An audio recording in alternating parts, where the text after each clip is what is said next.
గురుబ్రహ్మ ప్రేక్షకులకు నమస్కారం అండి. ఈ వీడియోలో 2026 నుండి 2027 వరకు అనగా శ్రీ పరాభవనామ సంవత్సరంలో సింహరాశి వారి యొక్క ఫలితాలు అనేవి అన్ని విషయాల్లో ఎలా ఉండబోతుందో క్లియర్గా వివరిస్తాను. శ్రీ దుర్గాదేవి జ్యోతిష్యాలయం. మీరు ఇప్పుడు వరకు ఎక్కడెక్కడో జ్యోతిష్యం చెప్పించుకుని నిరాశ చెంది ఉన్నారా? అయితే ఒక్కసారి గురువు గారికి ఫోన్ కాల్ చేసి చూడండి. ప్రేమ, పెళ్లి, ఉద్యోగం, రాజకీయం, విదేశీ ప్రయాణం, ధనం నిలకడగా లేకపోవటం, భార్యాభర్తల మధ్య గొడవలు, ఆస్తి తగాదాలు, అప్పుల బాధలు, స్త్రీ పురుషుల ఎలాంటి గుప్త సమస్యలకైనా ఎటువంటి సమస్యలకైనా ఒక్క రోజులోనే పరిష్కారం చూపుతారు. ఈ 2026 సంవత్సరంలో శని అష్టమ స్థానంలో సంచరిస్తాడండి. అంటే మీనరాశిలో సంచరిస్తున్నాడు. 2025 సంవత్సరం మార్చి 29వ తారీఖున శని మీనరాశిలోకి అడుగుపెట్టినప్పటి నుండి సింహరాశి వారికి అష్టమ శని మొదలైంది. అప్పటి నుండి కొద్దిగా ప్రతికూలమైనటువంటి ఫలితాలు ఎదుర్కొనే ఉంటారు. ఈ సంవత్సరంలో 2026 సంవత్సరంలో రాహువు మీ 7వ ఇంట్లో అంటే కుంభరాశిలో సంచరిస్తాడండి. కేతువు ఏమో సింహరాశిలోనే సంచరిస్తాడు.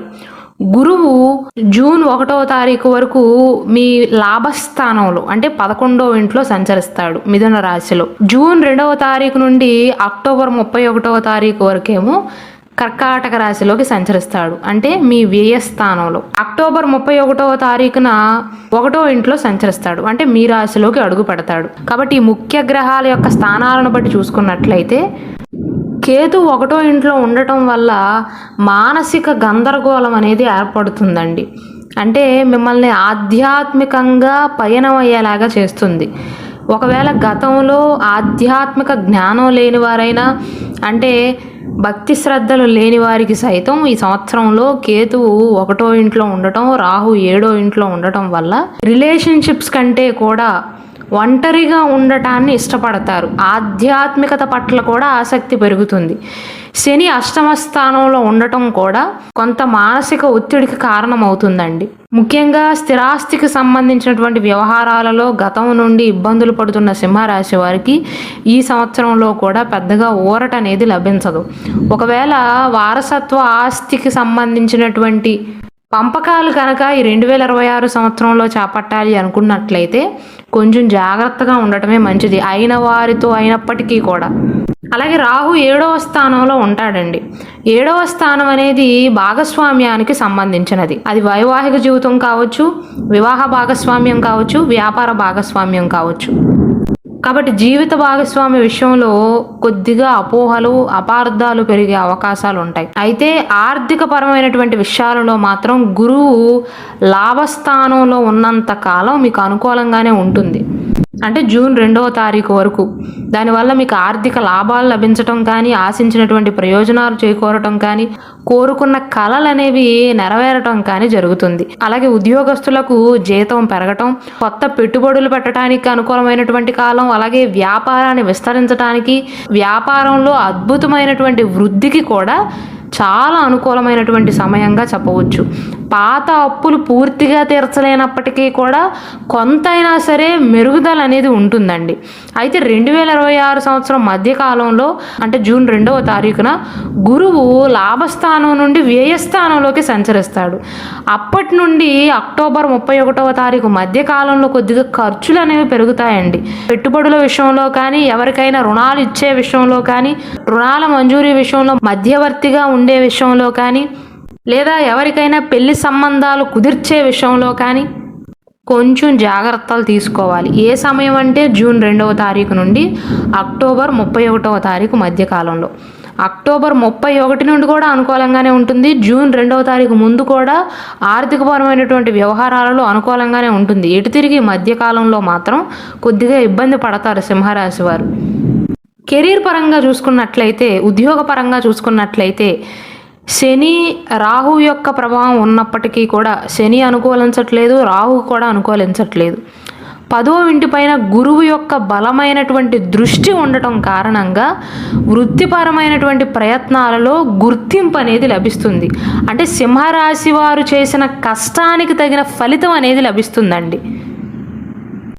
సింహరాశి వారు పాటించవలసినటువంటి పరిహారాల విషయానికి వస్తే, సింహరాశి వారు ప్రతి శనివారం లేదా ఏదో ఒక శనివారం నాడు శనీశ్వరుణ్ణి ఆరాధించటం, నువ్వుల నూనెతో దీపం పెట్టడం, శని స్తోత్రాన్ని పారాయణం చేయటం, లేదా శనికి సంబంధించినటువంటి వస్తువులను పేదలకు కానీ, వృద్ధులకు కానీ, వికలాంగులకు కానీ దానంగా ఇవ్వటం, సేవ చేయటం వల్ల శని శాంతిస్తాడండి. ఈ సంవత్సరంలో మీకు అష్టమ శని యొక్క ప్రభావం ఉంటుంది.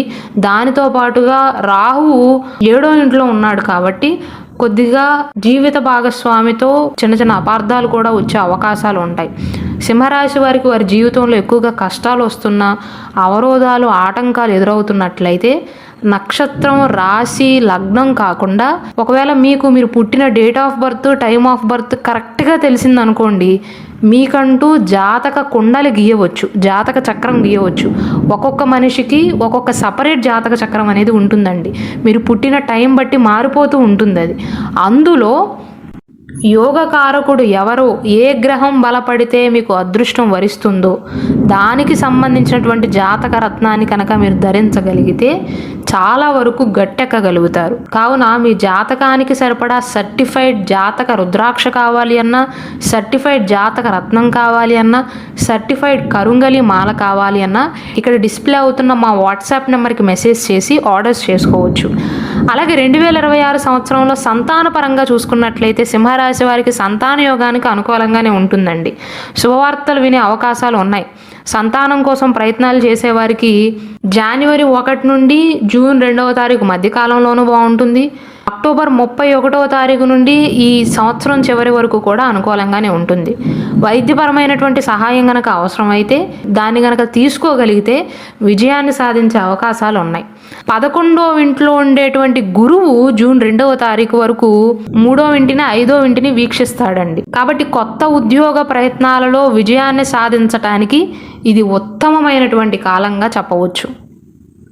అంటే మీరు బాగా కష్టపడగలిగితే అష్టమ శని ప్రభావం ఉన్నప్పటికీ కూడా ఊహించిన దానికంటే కూడా మెరుగైన సంస్థల్లోనే మెరుగైన జీతంతోనే ఉద్యోగాన్ని పొందే అవకాశాలు ఉన్నాయి. అయితే జూన్ 2 నుండి అక్టోబర్ 31వ తారీఖు మధ్య కాలంలో మీరు చేసే ఉద్యోగ ప్రయత్నాలు కానీ, సంతాన ప్రయత్నాలు కానీ, వివాహ ప్రయత్నాలు కానీ పెద్దగా యోగించే అవకాశాలు లేవు. అలాగే విద్యార్థుల విషయానికి వస్తే విద్యార్థులకు ఈ గురువు అనుకూలమైనటువంటి స్థితిలో ఉండటం వల్ల అదృష్టం వరిస్తుందండి. అంటే సమయానికి సహాయం అందుతుంది. కష్టపడి గనక చదివినట్లయితే ఖచ్చితంగా మంచి ఫలితాలను సాధించే అవకాశాలు ఉంటాయి. అలాగే శని యొక్క 10వ దృష్టి అనేది 5వ ఇంటి పైన పడుతుంది కాబట్టి విద్యార్థుల పాఠాలను అర్థం చేసుకోవటంలో కాస్త నిదానతను చూపించవచ్చు. కావున విద్యార్థులు స్పీడప్ అవటానికి ప్రయత్నించాలి. ఇక వివాహ యోగం గురించి చూసుకున్నట్లయితే 7వ స్థానంలో రాహు ఉన్నాడండి. 7వ స్థానం అనేది వివాహానికి సంబంధించినది. కావున వివాహ ప్రయత్నాల విషయంలో కాస్త గందరగోళ వాతావరణం ఏర్పడే అవకాశాలు ఉంటాయండి. అంటే వివాహం నిశ్చయించే క్రమంలో వధువు గురించి కానీ, వరుడు గురించి కానీ కాస్త గందరగోళంగా అనిపించవచ్చు. కావున రాహు 7వ స్థానంలో ఉన్నంత కాలం వివాహ ప్రయత్నాలు ఎవరైతే చేస్తున్నారో అటువంటి సింహరాశి వారు మీరు చేసుకోబోయే అమ్మాయి గురించి కానీ, అబ్బాయి గురించి కానీ ఆవేశంలో నిర్ణయాలను తీసుకోకుండా, లేదా తొందరపాటు నిర్ణయాలను తీసుకోకుండా, ఎవరైతే ఏంటి పెళ్లి కావాలి అనేటువంటి నిర్ణయాన్ని తీసుకోకుండా బ్యాక్గ్రౌండ్ చెక్ చేసుకోవటం, వారి గురించి ఆరా తీయటం చాలా ముఖ్యమైనటువంటి విషయం అండి. రాహు 7వ ఇంట్లో ఉండటం అంత మంచిది కాదు. జనవరి నుండి జూన్ మాసం వరకు గురువు లాభస్థానంలో ఉండి 7వ ఇంటిని, 5వ ఇంటిని వీక్షిస్తాడండి. అంటే గురువు యొక్క ఆస్పెక్ట్ అనేది 5th హౌస్ పైన, 7th హౌస్ పైన ఉంటుంది. కాబట్టి వివాహ యోగానికి, శుభ కార్యక్రమాలు జరగటానికి బలమైనటువంటి అనుకూలతను సూచిస్తుంది. కాబట్టి మొత్తం మీద చూసుకున్నట్లయితే సింహరాశి వారికి సంవత్సరం అనేది మిశ్రమ కాలంగానే చెప్పవచ్చండి. దానికి గల మెయిన్ రీజన్ ఏంటంటే, 1 అష్టమ శని జరగటం.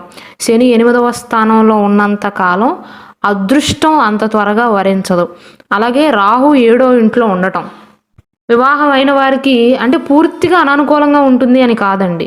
మీకు మీ జీవిత భాగస్వామికి మధ్య స్పష్టత లేకపోవటం, వివాహ జీవితంలో కానీ, వివాహ ప్రయత్నాల విషయంలో కానీ కాస్త గందరగోళ వాతావరణం ఏర్పడటం, ఇలాంటివి జరిగే అవకాశాలు ఉంటాయి. కాబట్టి 2026 సంవత్సరంలో సింహరాశి వారు మీకు తగిన జాగ్రత్తలను మీరు పాటించడం మంచిదండి. అయితే సంవత్సరం మొదట్లో గురువు లాభస్థానంలో ఉండటం వల్ల ఆర్థిక పరంగా బాగానే ఉంటుంది. మళ్ళీ 12వ స్థానంలోకి అంటే వ్యయ స్థానంలోకి ఎప్పుడైతే అడుగు పెడతాడో అప్పుడు డబ్బు విషయంలో, ఖర్చు చేసే విషయంలో జాగ్రత్తలు వహించాలి. మళ్ళీ ఎప్పుడైతే గురువు సింహరాశిలోకి అడుగు పెడతారో అక్టోబర్ మాసం తర్వాత అప్పుడు మళ్ళీ అనుకూలంగానే ఉంటుంది. అయితే అష్టమ శని జరుగుతున్నంతకాలం సింహరాశి వారు ఖచ్చితంగా ఆరోగ్య విషయంలోనూ, ముఖ్యంగా శారీరక ఆరోగ్యం కంటే కూడా మానసిక ఆరోగ్యం విషయంలో జాగ్రత్తలు తీసుకోవాలండి.